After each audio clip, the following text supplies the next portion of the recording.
Hello everyone, welcome two plus minus. तो start करते हैं टीजीटी कंप्यूटर साइंस के लिए previous year question paper series को। और ये है सेट नंबर 3। इससे पहले 2 वीडियोस अपलोड हो चुकी हैं फॉर सेट 1 एंड सेट 2। तो हम डिस्कस कर रहे हैं 1 अगस्त 2021 में जो शिफ्ट 2 में एग्जाम आया था उसके क्वेश्चंस को हम डिस्कस कर रहे हैं। तो आगे बढ़ते हैं इसी सीरीज में। और अगर आपको ये वीडियोस पसंद में आ रही हैं तो प्लीज लाइक करें इन वीडियोस को, सब्सक्राइब करें हमारे चैनल को, और साथ ही साथ आप सभी अपने फ्रेंड्स के साथ भी शेयर करें सो दैट सबकी मैक्सिमम हेल्प हो सके। तो बात करेंगे यहाँ पे क्वेश्चन नंबर 1 की। Consider a main memory with the capacity of 4 page frames which are initially empty. If the page reference string is 1344321756, then what is the number of page fault using FIFO page replacement algorithm? तो यहाँ पे जो question है वो आया हुआ है operating system chapter से, जो बहुत इंपॉर्टेंट चैप्टर है कंप्यूटर साइंस में, ऑपरेटिंग सिस्टम। और यहाँ पे ऑपरेटिंग सिस्टम के अंदर हम पढ़ते हैं पेज रिप्लेसमेंट एल्गोरिथम को। वहीं से ये क्वेश्चन आपको देखने को मिल रहा है, पेज रिप्लेसमेंट एल्गोरिथम्स। तो होता क्या है ये, इसको डिस्कस करने से पहले हमें समझना है कि पेज फॉल्ट क्या है। बिकॉज इस क्वेश्चन में क्या बोला गया है कि हमें फीफो पेज रिप्लेसमेंट एल्गोरिथम का इस्तेमाल करके total number of page fault को ही काउंट करके यहाँ पे बताना है कि यहाँ पे आंसर क्या होगा, 9, 6, 8 या फिर 7 पेज फॉल्ट। तो यहाँ पे सबसे पहले हम बात करेंगे पेज फॉल्ट के बारे में। इस टर्म का मतलब क्या है, देखो, अगर आपके सीपीयू को कोई पेज चाहिए और वो अगर जो रिक्वेस्टेड पेज है वो आपके रैम में उस टाइम पर अवेलेबल नहीं है, तो उसे हम बोलते हैं क्या, उसे हम बोलते हैं पेज फॉल्ट। मतलब whenever the CPU wants to reference a particular page but that page is not present at that particular time in the RAM, then that is called as page fault। तो होता क्या है कि उस required page को हमें लाना पड़ता है कहाँ से, हार्ड डिस्क से। मतलब सेकेंडरी मेमोरी से हमें उस पेज को मेन मेमोरी के अंदर लाना पड़ता है। और इसके लिए हमें different different page replacement algorithm की रिक्वायरमेंट होती है। तो mainly 3 types of page replacement algorithm हम लोग पढ़ते हैं। कौन कौन सी, पहली यहाँ पे आपको दी हुई है क्वेश्चन में, that is FIFO page replacement algorithm. इसके बाद होती है एक एलआरयू।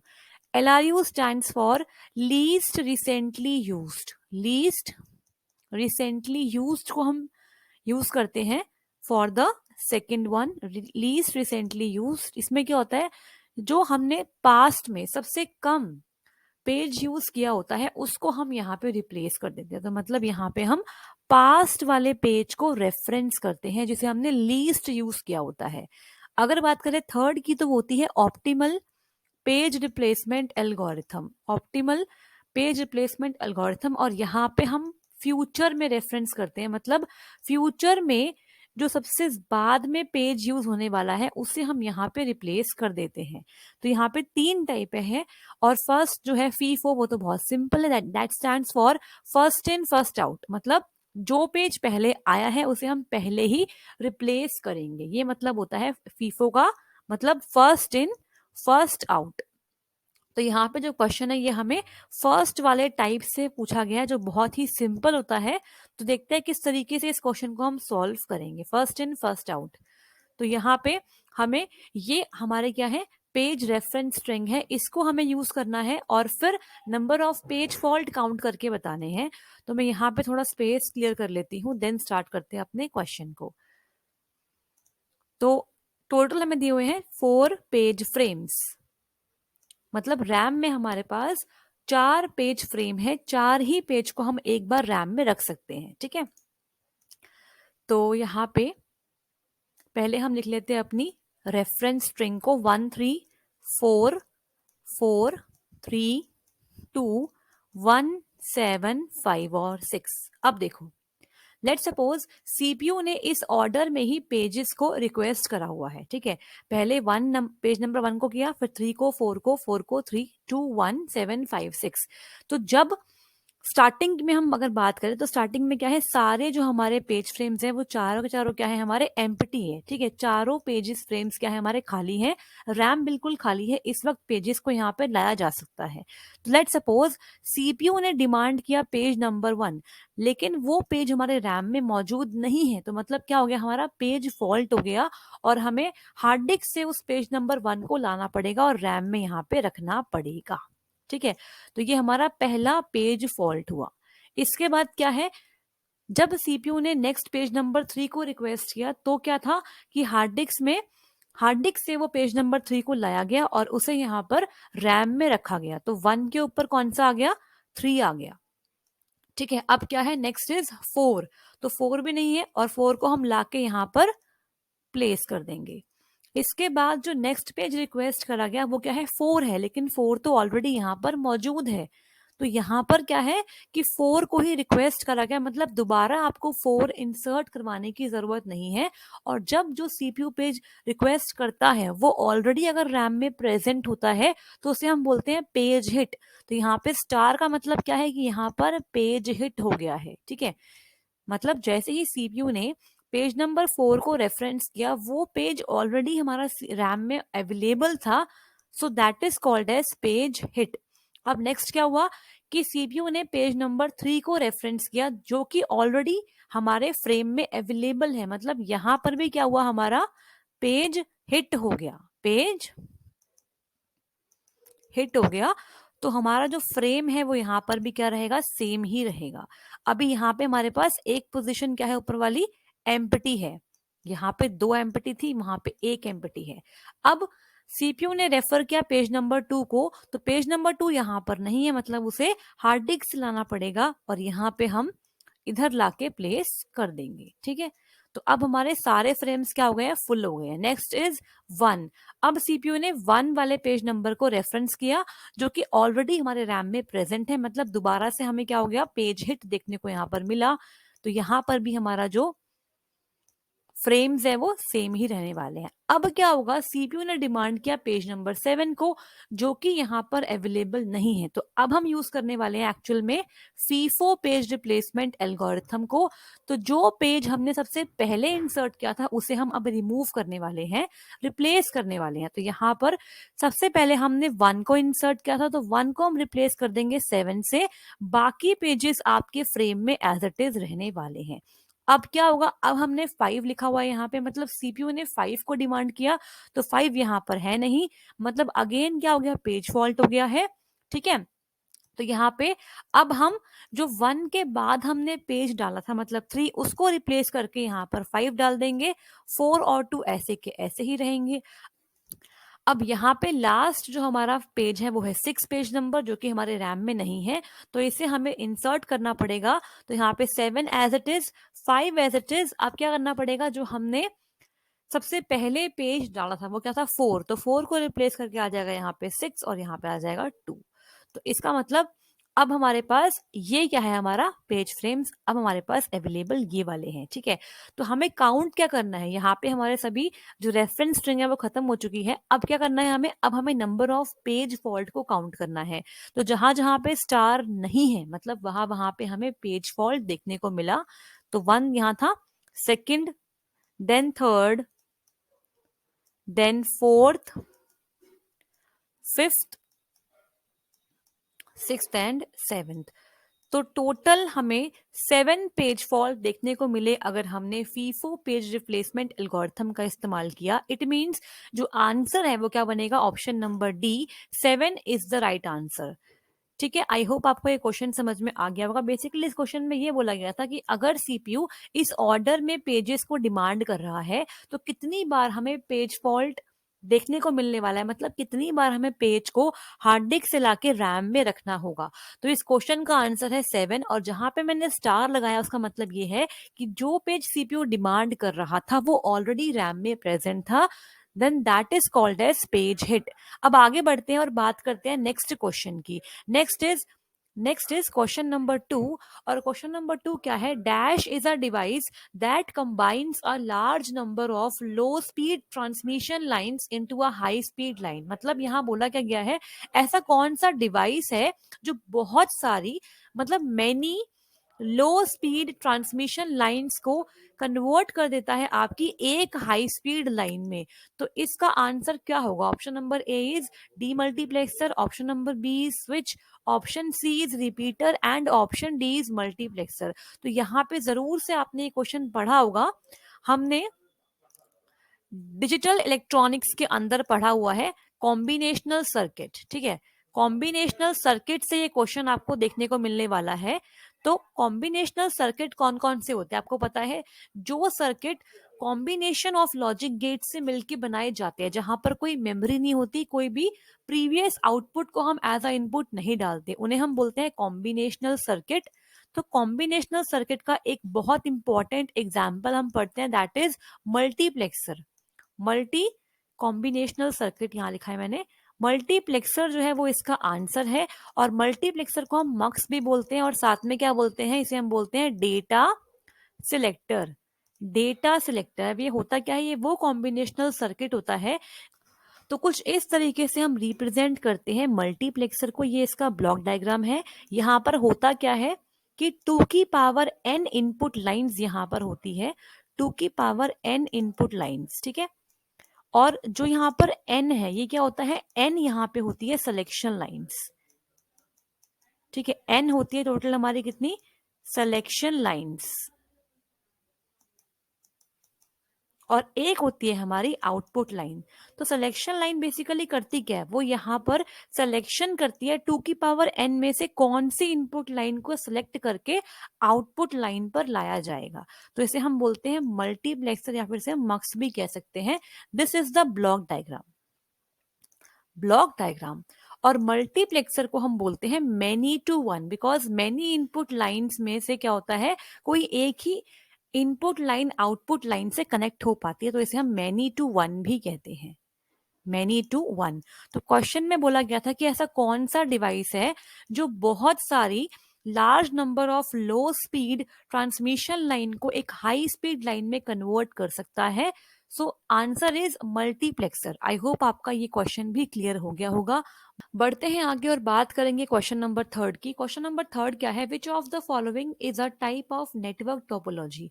तो क्वेश्चन में बोला गया है कि जो 3 स्टेटमेंट आपके सामने दी गई है उनमें से कौन सी नेटवर्क टोपोलॉजी है। Statement 1 is star topology, then statement second is bus topology and statement third is car topology. तो यहाँ पे जो क्वेश्चन है वो आया हुआ है कंप्यूटर नेटवर्क से। कंप्यूटर नेटवर्क्स का ये क्वेश्चन है। और टोपोलॉजी का मतलब बेसिकली क्या होता है, किस तरीके से हमारे नेटवर्क की अरेंजमेंट है, क्या अरेंजमेंट है हमारे नेटवर्क की, उसी को हम बोलते हैं टोपोलॉजी। कंप्यूटर नेटवर्क से ये क्वेश्चन आपको देखने को मिल रहा है। तो आपने डिफरेंट टाइप ऑफ टोपोलॉजीज पढ़ी होगी, तो आपको उन टोपोलॉजीज का जो नाम है वो लिखना है कमेंट सेक्शन के अंदर।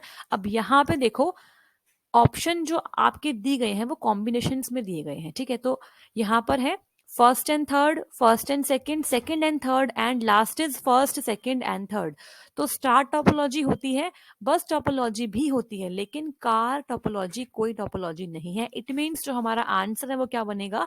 First and second. तो option number B is the right answer. ठीक है, स्टार टोपोलॉजी क्या होता है? इसके अंदर बेसिकली एक हब होता है, एक हब है, इसे बोलते हैं हब या फिर सेंट्रल डिवाइस है, जिससे आपके सारे जो नोड्स है वो कनेक्टेड है, जिससे आपके सारे नोड्स क्या है? कनेक्टेड है। इसे हम बोलते हैं स्टार टोपोलॉजी। क्या बोलते हैं इसे? Star topology. ठीक है, इसके बाद है बस टोपोलॉजी। यहाँ पे इसे मान लेते हैं ए है, बी है, सी है और डी है। ठीक है, तो हब क्या करता है? ये सेंट्रल डिवाइस है। लेकिन इस वाली टोपोलॉजी में प्रॉब्लम ये होती है कि अगर आपका जो हब है, अगर किसी पॉइंट ऑफ टाइम पे वो काम करना बंद कर दे, तो पूरा जो आपका सिस्टम है वो भी क्या हो जाएगा?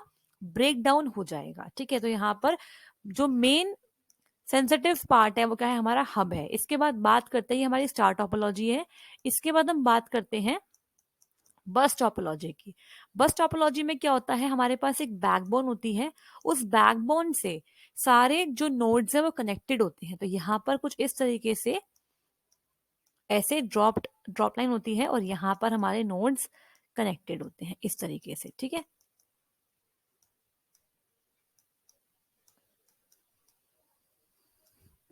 ये मान लेते हैं नोड ए है, ये बी है और ये क्या है हमारी सी है।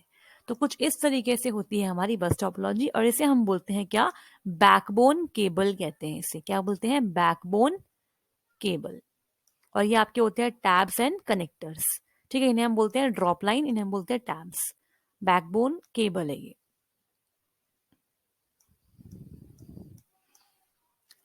कार टोपोलॉजी हमारी कोई भी कैटेगरी नहीं होती है। इसके अलावा कौन सी टोपोलॉजीज होती है उन्हें आप बताएंगे कमेंट सेक्शन के अंदर। तो यहाँ पे इस क्वेश्चन का आंसर है ऑप्शन नंबर बी। बढ़ते हैं आगे और बात करते हैं क्वेश्चन नंबर 4 की। Which one of the following is the impact printer, इनमें से कौन सा इम्पैक्ट प्रिंटर है। तो ऑप्शंस क्या है, ink jet printer, thermal printer, laser printer या फिर डॉट मैट्रिक्स प्रिंटर। तो यहाँ पे आप समझते हैं कि प्रिंटर क्या है। प्रिंटर एक आउटपुट डिवाइस है जो आपके कंटेंट को हार्ड कॉपी फॉर्मेट में आपको दिखाता है। ठीक है, जो भी आपने टेक्स्ट लिखा है, इमेजेस लिखी हैं, उसे आपको अगर हार्ड कॉपी में देखना है तो उसके लिए आपको प्रिंट कमांड देनी पड़ेगी। अब यहाँ पे दो कैटेगरी होती है बेसिकली प्रिंटर की, impact printer and non impact printer. तो यहाँ पे हम बात कर रहे हैं इम्पैक्ट प्रिंटर क्या होता है। देखो, जिन प्रिंटर्स के अंदर जो प्रिंटिंग एलिमेंट होता है, जब वो आपकी पेज की सरफेस को स्ट्राइक करता है और एक आवाज आती है, उसे हम बोलते हैं इम्पैक्ट प्रिंटर। तो इन प्रिंटर्स की लिमिटेशंस क्या होती है कि यहाँ पर बहुत ज्यादा नॉइस आती है जब भी प्रिंटिंग होती है आपके कैरेक्टर्स की ऑन द पेज। ठीक है, तो अब यहाँ पे कुछ एग्जाम्पल्स दिए गए हैं। इनमें से कुछ एग्जाम्पल्स हमारे नॉन इम्पैक्ट के हैं और एक एग्जाम्पल जो है वो है इम्पैक्ट प्रिंटर का। तो इंकजेट प्रिंटर, लेजर प्रिंटर और थर्मल प्रिंटर, ये सारे कौन से हैं आपके, ये सारे आपके होते हैं नॉन इम्पैक्ट प्रिंटर। मतलब यहाँ पे प्रिंटिंग के टाइम पर कोई भी नॉइस नहीं होती है, नॉन इम्पैक्ट प्रिंटर। इसीलिए इन्हें यूज करना इजी होता है और बहुत ही आसानी से आप इसे यूज कर सकते हो। तो कॉलेजेस में, होम्स में हम इसका इस्तेमाल करते हैं। और यहाँ पर जो लास्ट ऑप्शन है डॉट मैट्रिक्स प्रिंटर, ये आपका एग्जाम्पल है इम्पैक्ट प्रिंटर का। इसके अलावा डेजी व्हील एक प्रिंटर होता है, डेजी व्हील, वो भी आपका एग्जाम्पल है इम्पैक्ट प्रिंटर का। ठीक है, अब यहाँ पे इंकजेट प्रिंटर आपने देखा होगा, लेजर प्रिंटर भी दिख जाता है बहुत आसानी से। लेकिन थर्मल प्रिंटर क्या होता है, अगर आपने देखा होगा कि जो डीटीसी बसेस वगैरह होती है वहां पे जो आपको टिकट मिलती है, तो वो टिकट जिस प्रिंटर से निकलती है that is called as thermal printer. ठीक है, तो आपने देखा होगा कि कुछ टाइम के बाद क्या होता है कि वो टिकट पे जो इंक होती है वो क्या हो जाती है, अपने आप लाइट हो जाती है और हट जाती है। ठीक है, तो ये होता है आपका एग्जाम्पल किसका, थर्मल प्रिंटर का। तो यहाँ पे ऑप्शन नंबर जो डी है डॉट मैट्रिक्स प्रिंटर, वो एक एग्जाम्पल है इम्पैक्ट प्रिंटर का। तो बढ़ते हैं आगे और बात करते हैं क्वेश्चन नंबर 5 की। Which of the following is not a key attribute of a information. Information का इनमें से कौन सा की एट्रीब्यूट नहीं है। Options are timeliness, isolation, accuracy and relevancy. तो यहाँ पे आप जानते हैं कि इंफॉर्मेशन क्या है। इंफॉर्मेशन हमारी होती है प्रोसेस्ड डेटा। क्या होती है, प्रोसेस्ड डेटा। मतलब जब भी हम किसी भी डेटा को देते हैं सीपीयू को, तो वो जो डेटा होता है वो होता है रॉ डेटा, मतलब अनप्रोसेस्ड फॉर्म में होता है। और जब सीपीयू उसे प्रोसेस कर लेता है तो वो बन जाती है हमारी इंफॉर्मेशन, और इंफॉर्मेशन को हम बोलते हैं प्रोसेस्ड डेटा। अब यहाँ पे इनमें से कौन सा एट्रीब्यूट नहीं होता है इंफॉर्मेशन का, तो टाइमलीनेस तो बिल्कुल होता है, एक्यूरेसी भी होनी चाहिए इंफॉर्मेशन के अंदर, और रेलिवेंसी भी होनी चाहिए। मतलब जो डेटा था आपस में वो रेलिवेंट होना चाहिए, आपस में कनेक्टेड होना चाहिए। ठीक है, लेकिन आइसोलेशन मतलब एक दूसरे से अलग नहीं होना चाहिए, तो ये कोई इसका एट्रीब्यूट नहीं है। तो बहुत ही आसान सा क्वेश्चन था, option number B is the right answer. Next question देखते हैं क्या है, question number 6। If a memory partition of size 80K is allocated to a process of size 60K, then the 20K of the partition is wasted and cannot be allocated to any process. It is called dash. तो बहुत ही अच्छा question है, और ये question कहाँ से आया हुआ है, ये क्वेश्चन भी आपको देखने को मिल रहा है ऑपरेटिंग सिस्टम चैप्टर से। ऑपरेटिंग सिस्टम चैप्टर से ये क्वेश्चन है। इसमें बोला क्या गया है, इसमें बोला गया है कि अगर हमें मान लो कि 60K की एक प्रोसेस है, इसको हमें एलोकेट करवाना है, लेकिन हमारे पास 80K की स्पेस अवेलेबल है रैम में। तो क्या होगा, इससे हमारा 20 की जो पार्टीशन का स्पेस है वो वेस्ट हो जाएगा। तो इसको हम क्या बोलते हैं? देखो, मान लो ये हमारा रैम है और रैम के अंदर एक पार्टीशन है। कौन सा? रैम के अंदर ये पार्टीशन है 80K का। अब जो हमारे पास प्रोसेस है वो 60K का है, तो वो यहाँ से इतना जो एरिया है वो एक्वायर तो कर लेगा। 60K यहाँ तक हो गया, लेकिन जो यहाँ पे 20K का एरिया बच गया, ये वाला एरिया, इसे क्या बोलते हैं? इसे कोई भी प्रोसेस फर्दर यूज नहीं कर पाएगा, क्योंकि ये जो है ये सिर्फ और सिर्फ क्या है, इसी वाले पार्टीशन का ही पार्ट है। तो इसे हम बोलते हैं इंटरनल फ्रेगमेंटेशन। इंटरनल फ्रेगमेंटेशन, ये आपने पढ़ा होगा जरूर से। वेरिएबल साइज पार्टीशनिंग में इसका हम यूज करते हैं फ्रेगमेंटेशन। तो होता क्या है, वेरिएबल साइज पार्टीशनिंग में क्या होता है ये, कि हर एक पेज को एक एक पार्टीशन एलोकेट करते हैं, और कोई भी पेज को हम किसी दूसरे पार्टीशन में उसके आधे पार्ट को स्पैन करके डाल नहीं सकते हैं। तो मतलब अगर आपका कोई पार्टीशन बच गया है तो उस पार्टीशन को आप फर्दर यूटिलाइज नहीं कर सकते, and that is called as internal fragmentation. तो यहाँ पे जो इसका आंसर बनेगा वो बनेगा ऑप्शन नंबर डी। अब आपको कमेंट में बताना है कि what do you understand by the term external fragmentation. External fragmentation क्या होती है और कौन सी टेक्निक का इस्तेमाल करके हम एक्सटर्नल फ्रेगमेंटेशन को रिमूव कर सकते हैं, ठीक है। नेक्स्ट आगे बढ़ेंगे और बात करेंगे अगले क्वेश्चन की। Next is which statement is are correct regarding the Boolean algebra. तो ये भी जो क्वेश्चन है वो कहाँ से है? इलेक्ट्रॉनिक्स से आया हुआ है। बुलियन एल्जेब्रा के लिए इनमें से कौन सी स्टेटमेंट ट्रू है, ठीक है। तो स्टेटमेंट वन क्या है? It facilitate the analysis and design of the digital circuit. And second is expresses in algebraic form the input output relationship of logic diagram. तो दोनों ही स्टेटमेंट बिल्कुल ठीक है। आपको पता है कि बुलियन एल्जेब्रा में मल्टीपल लॉज होते हैं जिनका इस्तेमाल करके हम किसी भी सर्किट को एनालाइज कर सकते हैं, उसका जो एक्सप्रेशन है उसे हम मिनिमाइज कर सकते हैं और डिजाइन कर सकते हैं एक प्रॉपर लॉजिक सर्किट। तो यहाँ पे ऑप्शन नंबर जो हमारा कौन सा बनेगा वो बनेगा ऑप्शन नंबर बी, जिसमें both one and second statement को ट्रू बोला जा रहा है। तो यहाँ पे हम किसी भी लॉजिक डायग्राम के इनपुट आउटपुट को देखते हुए उसे एक एल्जेब्रिक फॉर्म में एक्सप्रेस कर सकते हैं, और हम क्या कर सकते हैं, किसी भी सर्किट को एनालाइज कर सकते हैं, उसके डिजाइन को भी एनालाइज कर सकते हैं। इसका मतलब option number B is the right answer. Both the statement are correct regarding the Boolean algebra. Next is what is the worst case time complexity of bubble sort. तो मैंने इस क्वेश्चन का आंसर दिया था कल वाली वीडियो के अंदर। यहाँ क्या बोला गया है कि बबल सॉर्ट जो एक बहुत इंपॉर्टेंट सॉर्टिंग एल्गोरिथम है, जिसे हम बोलते क्या है, जहां पर हम कंपैरिजन बेस्ड सॉर्टिंग करते हैं, मतलब एडजेसेंट एलिमेंट को हम कंपेयर करते हैं और फिर हम अपने जो भी हमारा वर्ड है उसे सॉर्ट कर देते हैं। तो इनमें से कौन सा आंसर होगा जो बताएगा आपको worst case time complexity of bubble sort? तो option A is order of X square, option B is order of X, option C is order of log 2x and option D is order of x log 2x। तो बहुत ही आसान सा question है और इसका answer है option number A, order of X square, या फिर ऑर्डर ऑफ एन स्क्वायर भी कहते हैं इसे हम।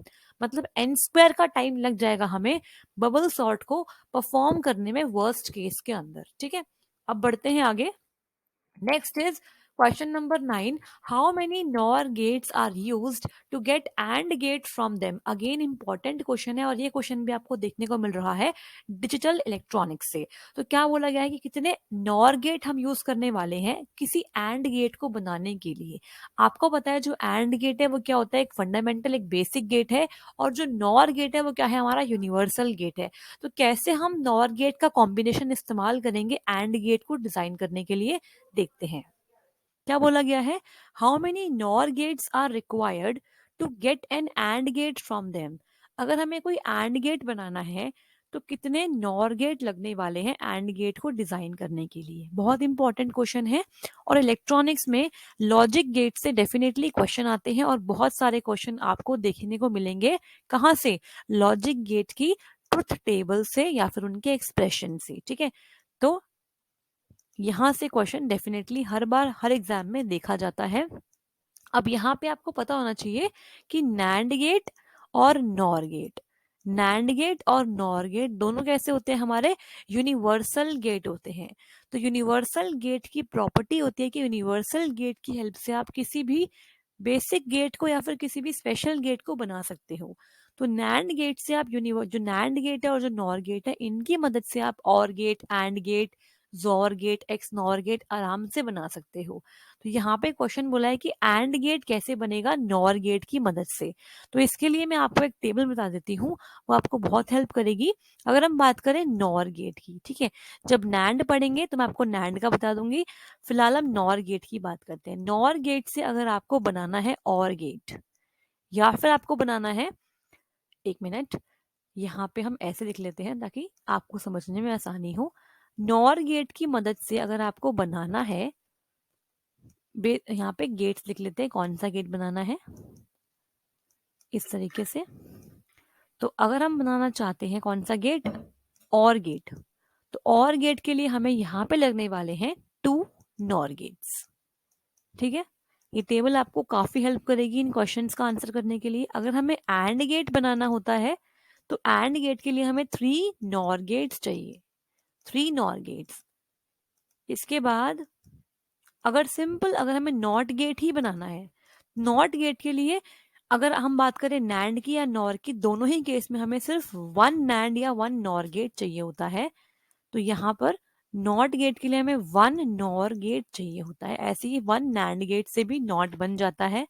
इसके बाद अगर हम बात करें एक्सॉर गेट की, तो यहाँ पे हमें लगते हैं टोटल 5 नॉर गेट्स।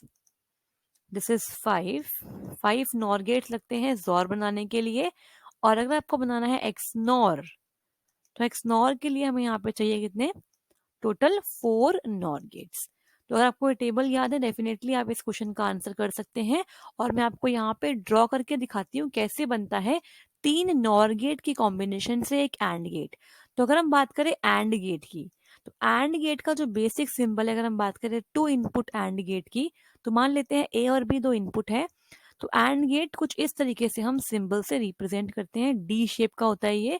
और यहाँ पे इसका जो इक्वेशन है that is A dot B. तो एंड गेट क्या बोलता है, अगर हम बात करें इसकी ट्रुथ टेबल की, ए और बी इसको हम मान लेते हैं y के इक्वल। ठीक है, इस तरीके से ये आपका y है, y is the output function. तो यहाँ पे 2 वेरिएबल में 4 कॉम्बिनेशन बनेंगे, 0 0 0 1 1 0 एंड 1 1। तो एंड गेट क्या बोलता है, जब तक दोनों इनपुट में से दोनों इनपुट अगर हाई नहीं है तब तक वो आंसर हाई नहीं देगा। तो यहाँ पर आप देख रहे हो कि दोनों ही लो है, तो आंसर क्या आएगा, लो। यहाँ पर सिर्फ एक ही हाई है, आंसर क्या आएगा, लो। यहाँ पे सिर्फ एक ही हाई है, आंसर लो। लेकिन यहाँ पर साइमल्टेनियसली दोनों हाई हो गए तो आंसर कितना देगा, 1। तो जब दोनों इनपुट हमारे हाई होंगे तभी हमारा आंसर हाई आएगा। ये प्रॉपर्टी होती है हमारे एंड गेट की। इसके बाद हमें देखना है कि कैसे हम 3 नॉर गेट से बना सकते हैं एक एंड गेट। अब नॉर गेट क्या होता है, नॉर गेट बेसिकली कॉम्प्लीमेंट होता है हमारे और गेट का। तो अगर हम बात करें और गेट हमारा कुछ इस तरीके से बनता है, ऐसे बनता है और गेट। और अगर इसके आगे हम कॉम्प्लीमेंट लगाते हैं, दिस इज नॉर गेट। तो अगर ये ए है और ये बी है, तो ए प्लस बी होता है और गेट के लिए। अगर हम इसका कॉम्प्लीमेंट करते हैं तो ये बन जाता है क्या, नॉर गेट। तो ये नॉर गेट है। अब हमें नॉर गेट की मदद से बनाना है एंड गेट, मतलब हमें कुछ इस तरीके से नॉर गेट अरेंज करने हैं कि उसका आंसर ए डॉट बी ही आए, बिकॉज एंड गेट की इक्वेशन क्या होती है, ए डॉट बी। तो मैं यहाँ पे थोड़ा स्पेस बना लेती हूँ, उसके बाद इसका आंसर करते हैं। थोड़ा स्पेस कर लेते हैं यहाँ पे, देन सॉल्व करेंगे। अब देखो यहाँ पे कैसे बनेगा हमारा 3 नॉर गेट की मदद से एंड गेट, ये वाला केस हम कर रहे हैं। तो देखो इस तरीके से हमें यहाँ क्या करना पड़ेगा, पहले ऐसे करना पड़ेगा, इस तरीके से। ठीक है, मैं आपको पहले बताती हूँ कैसे होता है, फिर एक्सप्लेन करती हूँ। यहाँ पे इस तरीके से, एंड देन इन दोनों को कंबाइन करेंगे, इनके आउटपुट को, और लास्ट वाले नॉर गेट के इनपुट में डाल के इसका आंसर निकाल देंगे। देखो यहाँ पे हमने ए पास किया, यहाँ पे हमने बी पास किया। अब मैंने यहाँ पर इन दोनों को सॉर्ट कर रखा है, मतलब यहाँ पर भी ए जा रहा है और यहाँ पर भी ए जा रहा है, सिमिलरली यहाँ पर भी बी जा रहा है, यहाँ पर भी बी जा रहा है। तो नॉर गेट क्या बोलता है कि दोनों जो हमारे इनपुट है उनको ऐड कर दो और फिर कॉम्प्लीमेंट कर दो। सिमिलरली यहाँ पर भी क्या होता है, बी प्लस बी को ऐड कर दो देन कॉम्प्लीमेंट कर दो। तो आपको पता होगा ए प्लस ए यूजिंग आइडमपोटेंट लॉ क्या होता है, ए होता है। अगर आपने बुलियन अलजेब्रा के लॉ पढ़े हैं तो आइडमपोटेंट लॉ आपने जरूर से पढ़ा होगा। उसको पढ़ने के बाद आपको ये क्वेश्चन करने में आसानी होगी। आइडमपोटेंट लॉ क्या बोलता है कि ए में अगर हम ए को ही ऐड करेंगे तो वी विल गेट ए। ठीक है, तो ए प्लस ए होता है ए, और ए का कॉम्प्लीमेंट कितना हो गया, ए। तो मैंने आपको बताया भी था कि अगर हमें कॉम्प्लीमेंट करना है, नॉट गेट बनाना है, तो हमें एक ही नॉर गेट चाहिए। तो देखो ए में अगर हमने एक नॉर गेट लगाया तो हमें ए का कॉम्प्लीमेंट यहाँ पे मिल गया। Similarly this becomes B complement. तो अब यहाँ पे क्या आ रहा है, ए कॉम्प्लीमेंट, यहाँ पे क्या आ रहा है, बी कॉम्प्लीमेंट। दोनों आपके थर्ड वाले नॉर गेट में जा रहे हैं। ये फर्स्ट है, ये सेकेंड है, ये थर्ड है। तो क्या हो जाएगा, पहले वाले इनपुट के साथ प्लस करते हैं, दूसरे वाले इनपुट को और पूरे होल का बार लगा देते हैं इस तरीके से। तो सॉल्व करेंगे using D Morgan's law, using D Morgan's law. तो आपको लॉ का यहाँ पे ध्यान देना पड़ेगा। तो अगर आप सॉल्व करोगे तो क्या हो जाएगा, डी मॉर्गन लॉ क्या बोलता है कि हमें इस वाले कॉम्प्लीमेंट को अंदर लाना है, ये प्लस बन जाएगा डॉट, और ये बी बार का भी कॉम्प्लीमेंट। ठीक है, तो ए बार का बार यूजिंग इन्वोल्यूशन लॉ क्या हो जाएगा, ए हो जाएगा। मतलब इस बार से ये बार कट जाएगा, कॉम्प्लीमेंट से कॉम्प्लीमेंट कट जाता है यूजिंग इन्वोल्यूशन लॉ। लिख देती हूँ यहाँ पे मैं इन्वोल्यूशन लॉ। तो आपको यहाँ पे बुलियन अलजेब्रा के सभी लॉ आने चाहिए।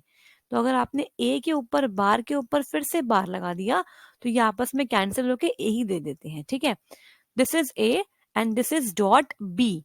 तो आपको यहाँ पे दिख रहा होगा कि हमारा जो एंड गेट की इक्वेशन थी वो यहाँ पर आ गई है। इट मीन्स तीन नॉर गेट की मदद से हमें फाइनल आंसर मिलेगा क्या, ए डॉट बी।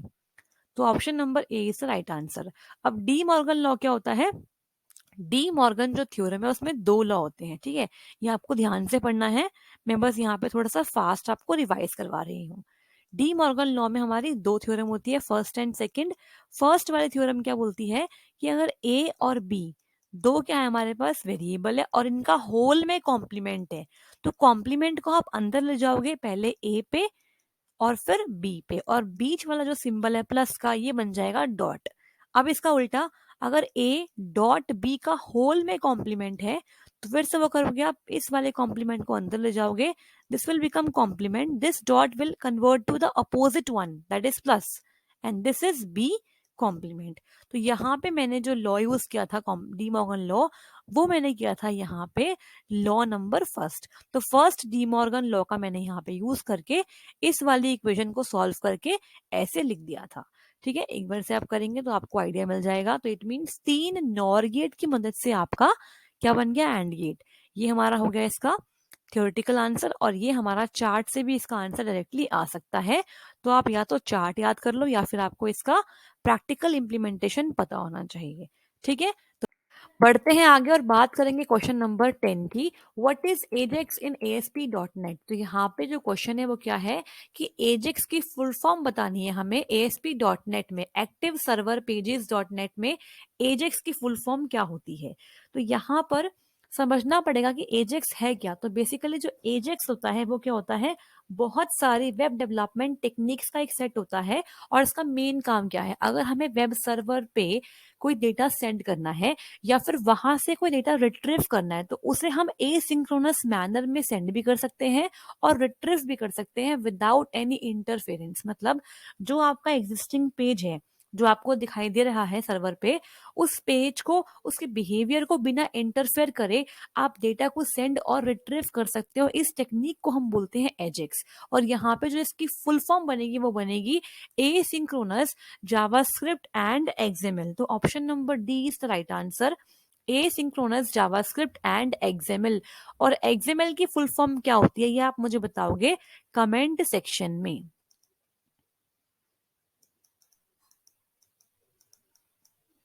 ठीक है, नेक्स्ट बढ़ते हैं आगे, बात करते हैं क्वेश्चन नंबर 11 की। Which statement is are true about the OSI model. तो यहाँ पे अगेन जो क्वेश्चन है वो कहाँ से है, कंप्यूटर नेटवर्किंग से है। ओएसआई मॉडल क्या होता है? OSI model, OSI model stand for open system interconnection.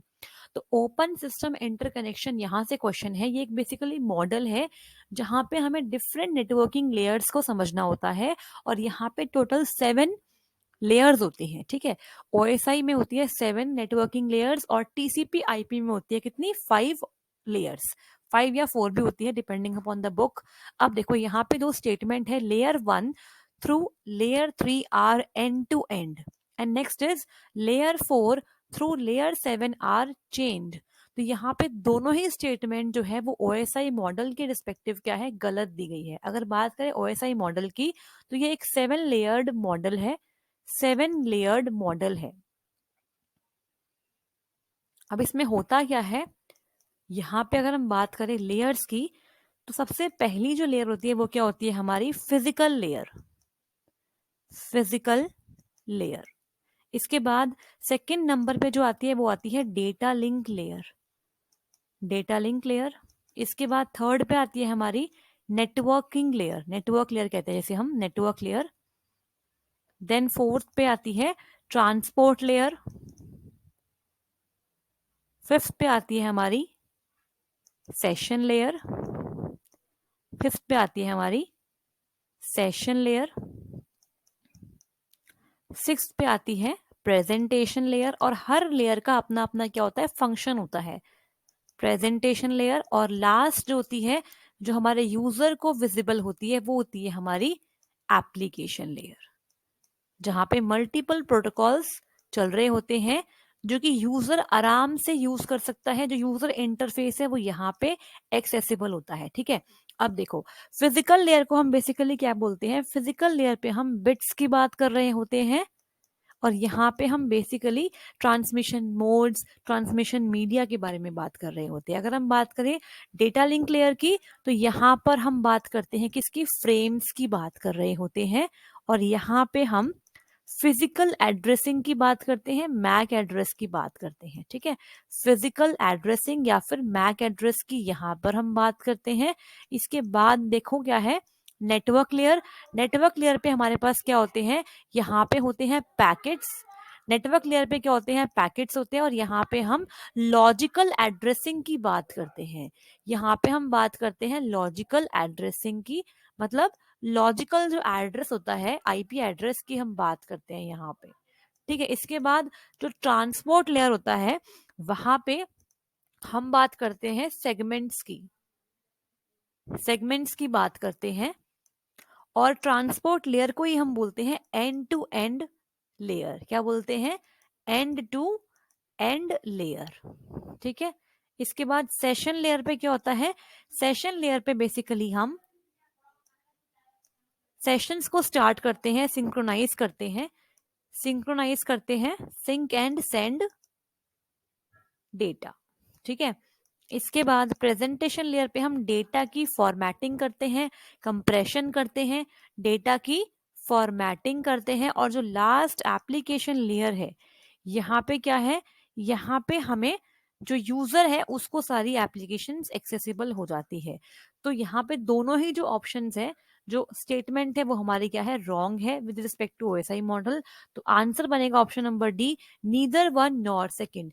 अब अगर आपको इन लेयर्स को ऑर्डर में याद रखना है 7 to 1, तो इसके लिए एक शॉर्ट ट्रिक होती है। वो क्या होती है? वो ये होती है, जो मैंने भी याद करी थी अपने टाइम पे, कि स्टार्टिंग के जो लेटर है उसे उठा लो, A P S T N D और पी। तो इसके लिए क्या हम बोलते हैं? आज फिर से टेस्ट नहीं देना पड़ेगा। तो ये एक छोटा सा एक्रोनियम है जिसे आप याद करके इन लेयर्स की जो एग्जैक्टली नंबर है पोजीशन का, उसे आप याद कर सकते हो। आज फिर से टेस्ट नहीं देना पड़ेगा। Application layer, presentation, session, transport, network, data link and the physical layer. बढ़ते हैं आगे, बात करते हैं क्वेश्चन नंबर 12 की। How many different levels of heading does HTML support. तो ये जो क्वेश्चन है ये कहाँ से आया हुआ है? ये आया हुआ है HTML से, मतलब वेब टेक्नोलॉजी से ये क्वेश्चन है।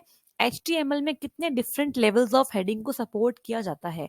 तो H1 से लेकर H6 टोटल होते हैं 6 लेवल ऑफ हेडिंग, जहां पे जो लार्जेस्ट हेडिंग होती है वो होती है H1 और जो स्मॉलेस्ट हेडिंग होती है वो होती है H6। ठीक है, तो इसका जो आंसर बनेगा वो बनेगा option number C. Total 6 heading tag support करता है हमारा HTML। Next is question number 13. The maximum number of points that can be displayed without overlap on a CRT is referred to as। CRT का मतलब यहाँ पर है cathode ray tube. क्या मतलब है? Cathode ray tube. तो कैथोड रे ट्यूब पे ये बोला गया है कि कितने मैक्सिमम नंबर ऑफ पॉइंट हो सकते हैं विदाउट एनी ओवरलैप। तो ये बेसिकली क्या है, आपकी डेफिनेशन है किसकी? रेजोल्यूशन की। क्या मतलब होता है रेजोल्यूशन का? Total number of the pixels पर सेंटीमीटर या पर यूनिट ऑफ टाइम, इसे हम बोलते हैं रेजोल्यूशन। तो एक इमेज में कितने रेजोल्यूशन है, कितनी number of pixels per unit centimetre है उस पर्टिकुलर इमेज में, उसे हम बोलते हैं रेजोल्यूशन। तो यहाँ पे option number B is right answer. और आपको कमेंट सेक्शन के अंदर बताना है एस्पेक्ट रेशियो क्या होता है, कैसे किसी इमेज का एस्पेक्ट रेशियो हम निकाल सकते हैं। बढ़ते हैं आगे, बात करते हैं क्वेश्चन नंबर 14 की। विच symbol in flow chart is used for representing start and and. तो यहाँ पे जो क्वेश्चन है वो कहाँ से आया हुआ है? फ्लो चार्ट से क्वेश्चन आया हुआ है। और फ्लो चार्ट होता क्या है? जब भी हम कोडिंग करते हैं तो कोडिंग करने से पहले हम एक एल्गोरिथम लिखते हैं, और उस एल्गोरिथम का जो पिक्टोरिकल रिप्रेजेंटेशन होता है उसे हम बोलते हैं फ्लो चार्ट। और फ्लो चार्ट में हम सर्टेन सिंबल्स का इस्तेमाल करते हैं पूरे प्रोग्राम के फ्लो को रिप्रेजेंट करने के लिए। तो यहाँ पे पूछा गया है कि कौन सा ऐसा सिंबल है जो कि प्रोग्राम के स्टार्ट और एंड को रिप्रेजेंट करता है। तो इस क्वेश्चन का जो आंसर है वो क्या बनेगा? ऑप्शन नंबर ए। देखो यहाँ पे जो ये ओवल है, ये जो ओवल है ये रिप्रेजेंट करता है स्टार्ट और एंडिंग पॉइंट को। ठीक है, स्टार्ट और एंड पॉइंट को ये ओवल शो करता है। जो हमारे पास ये रेक्टेंगल है, बेसिकली ये जो रेक्टेंगल है ये दिखाता है प्रोसेस को। क्या दिखाता है? प्रोसेस। अगर हमें कोई प्रोसेसिंग करनी है तो उसको हम इस रेक्टेंगल के अंदर लिखते हैं। अब यहाँ पे जो नेक्स्ट सिंबल है इसे हम बोलते हैं पैरेललोग्राम। क्या बोलते हैं इसे? पैरेललोग्राम। अगर हमें डेटा को इनपुट करवाना है या फिर डेटा को आउटपुट करवाना है तो इनपुट आउटपुट के लिए हम पैरेललोग्राम का इस्तेमाल करते हैं। और जो लास्ट है वो हमारे पास क्या है? एरो। और जो एरो होता है बेसिकली वो क्या करता है? वो आपके सभी जो सिंबल्स है, जो शेप्स है, उन्हें आपस में कनेक्ट करता है। और पूरे प्रोग्राम का जो फ्लो है वो इससे क्या होता है? जुड़ा होता है। तो इसे हम बोलते हैं एरो। इसे हम बोलते हैं एरो। और ये बेसिकली एक कनेक्टर है। क्या है? एक कनेक्टर है जो सभी शेप्स को आपस में कनेक्ट करके रखता है। तो कुछ इस तरीके से सिंबल्स इस्तेमाल करते हैं हम फ्लो चार्ट के अंदर। बढ़ते हैं आगे, बात करते हैं लास्ट क्वेश्चन नंबर 15 की। Which HTML tag is use to embed JavaScript in a page. तो यहाँ पे बोला गया है कि कौन से टैग का इस्तेमाल हम करते हैं अगर हमें जावास्क्रिप्ट के कोड को एम्बेड करना है HTML कोड के साथ। तो option is style tag, reference tag, script tag या फिर लिंक टैग। तो यहाँ पे इस क्वेश्चन का आंसर होगा option number C, that is script tag. तो अगर आपको जावास्क्रिप्ट के कोड को यूज करना है HTML कोड के अंदर तो स्क्रिप्ट टैग का इस्तेमाल करते हैं। और स्क्रिप्ट टैग को हम 3 जगह प्लेस कर सकते हैं। कहाँ कहाँ पे? हम इसको यूज कर सकते हैं हेड टैग के अंदर, या फिर आप इसे यूज कर सकते हो बॉडी टैग के अंदर, या फिर आप एक्सटर्नल जावास्क्रिप्ट फाइल को भी यूज कर सकते हो। तो हम यहाँ पर एक्सटर्नल जावास्क्रिप्ट फाइल को भी हेड टैग के अंदर यूज कर सकते हैं रेफरेंस लगा के। ठीक है, तो 3 तरीके होते हैं जावास्क्रिप्ट के कोड को यूज करने के लिए।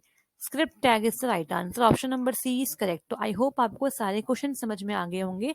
अगर किसी क्वेश्चन में कोई डाउट आता है तो डेफिनेटली आप कमेंट बॉक्स में अपने क्वेश्चन को पोस्ट कर सकते हैं। We will try to solve your question.